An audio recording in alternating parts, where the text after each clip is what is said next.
নমস্কার বন্ধুরা, আমি আজকে তোমাদের সাথে শেয়ার করছি একটা মাছের রেসিপি, যেটা হচ্ছে তোমরা সবাই মাছটাকে চেনো হয়তো, আবার কেউ কেউ নাও চিনতে পারো।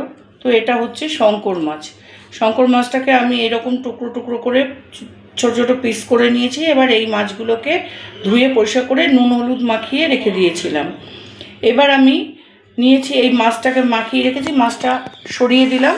এবার আমি নিয়েছি এখানে, দেখো বন্ধুরা, এখানে 3টে ছোটো ছোটো পেঁয়াজ কুচিয়ে নিয়েছি, 4টে কাঁচা লঙ্কা নিয়েছি, এখানে 15-20টা মতো আমি রসুনের কোয়া নিয়েছি, আর এখানে নিয়েছি 2 ইঞ্চি মতো আদা, আর একটা ছোট টমেটো আমি কুচিয়ে নিয়েছি। এইবার আমি কি করছি সেগুলো তোমাদের সাথে শেয়ার করছি। দাঁড়া, আমি এবার মিক্সি কন্টেনারটা নিয়েছি, নিয়ে এর মধ্যে আমি দিয়ে দিচ্ছি কুচনো আদাটা, রসুনগুলো সব দিয়ে দিলাম, আর এই লঙ্কাটাও আমি দিয়ে দিলাম। আমি এগুলো একসাথে পেস্ট করে নিয়ে ফেরত আসছি। বন্ধুরা দেখো, এই মশলাটা আধ ভাঙা করে নিয়েছি। এবার এর মধ্যে আমি দিয়ে দিচ্ছি জিরের গুঁড়ো 2 চামচ,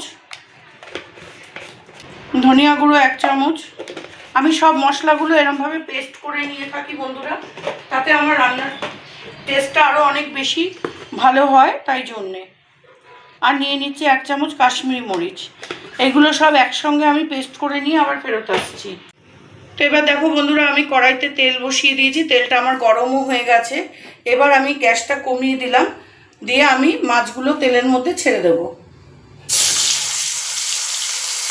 মাছগুলোকে হালকা করে একটু ভেজে নেব। বন্ধুরা দেখো, এবার আমি মাছটাকে তেল থেকে তুলে নিচ্ছি।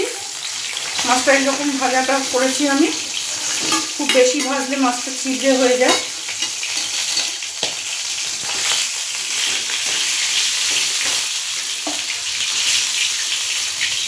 মাছগুলোকেও আমি একই রকমভাবে ভেজে নিয়ে আমি ফেরত আসছি। সবটা মাছই তোমাদের সঙ্গে শেয়ার করছি আমি। বন্ধুরা দেখো, আমি মাছটা ভাজা হয়ে গেছে, সব তেল থেকে তুলে নিয়েছি, এবং আমি তেলের মধ্যে একটু গোটা গরম মশলা ফোড়নে দিয়ে দিলাম, আর দিয়ে দিচ্ছি একটা তেজপাতা। এই তেজপাতাটা ফোড়নে দিয়ে দিলাম, দিয়ে এবারে আমি দিয়ে দিচ্ছি এই কুচনো পেঁয়াজটা। টমেটোটা দিয়ে দিচ্ছি। পেঁয়াজটা আমার এইরকম ভাজা হয়েছে, এই অবস্থাতে আমি টমেটোটা দিয়ে দিলাম। টমেটোটা দিয়ে আমি আরেকটু ভালো করে ভেজে নেব, যাতে টমেটোটা নরম হয়ে যায়।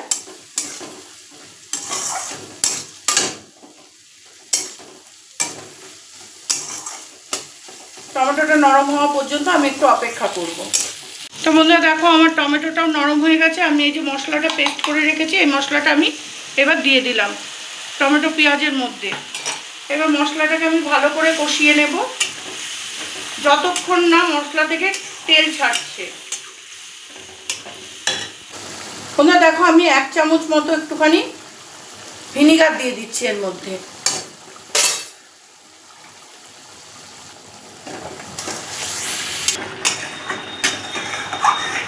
এইবারে ভালো করে মশলাটাকে আমি কষিয়ে নিচ্ছি, তেল ছাড়বে এবং কাঁচা গন্ধটাও মশলার চলে যাবে, তারপর আমি ফেরত আসছি। লবণ 1 চামচ দিলাম, আর 1/2 চামচ মতো দিয়ে দিলাম।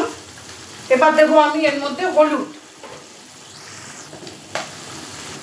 হলুদটাও আমি দিয়ে দিচ্ছি বন্ধুরা, 1 চামচ দিয়েছি, আর সামান্য একটু দিলাম।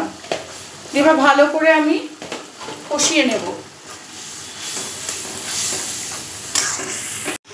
বন্ধুরা দেখো, আমার মশলাটা ভালো করে কষে গেছে এবং তেলও ছেড়ে দিয়েছে। এই পর্যায়ে আমি এখন মাছগুলোকে এর মধ্যে দিয়ে দেব, জল দেব পরে। মাছগুলোকে দিয়ে আমি মাছগুলো মশলার সঙ্গে আমি মাখাবো।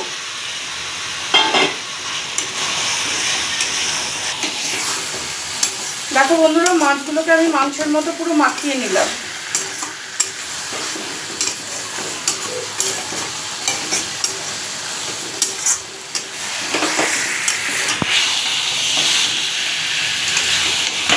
মাছগুলো দিয়ে মশলাটাকে আরও ভালো করে আমি কষিয়ে নিলাম। এইবার আমি এতে জল দিয়ে দেব, জল দিয়ে ফুটতে দেব।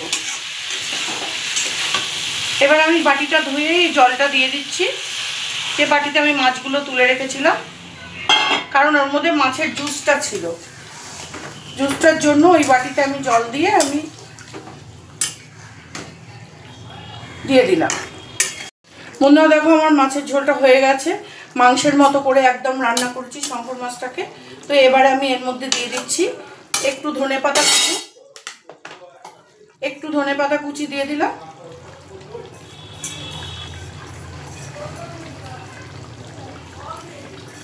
আর দিয়ে দিচ্ছি একটু গরম মশলা গুঁড়ো। এবার আমি একটা সার্ভিং বলে সার্ভ করে তোমাদেরকে দেখাচ্ছি। বন্ধুরা দেখো আমি সার্ভ করে দিয়েছি সার্ভিং বলেতে। তো আমার মাছের এই শঙ্কর মাছের এই রেসিপিটা যদি তোমাদের ভালো লেগে থাকে তাহলে তোমরা লাইক কমেন্ট শেয়ার করো।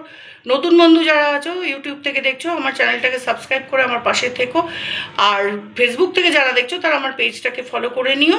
তো আজকে আমি আসবো আগামীকাল অন্য কোনো নতুন একটা রেসিপি নিয়ে তোমাদের সাথে শেয়ার করতে। আর সুস্থ থেকো, ভালো থেকো।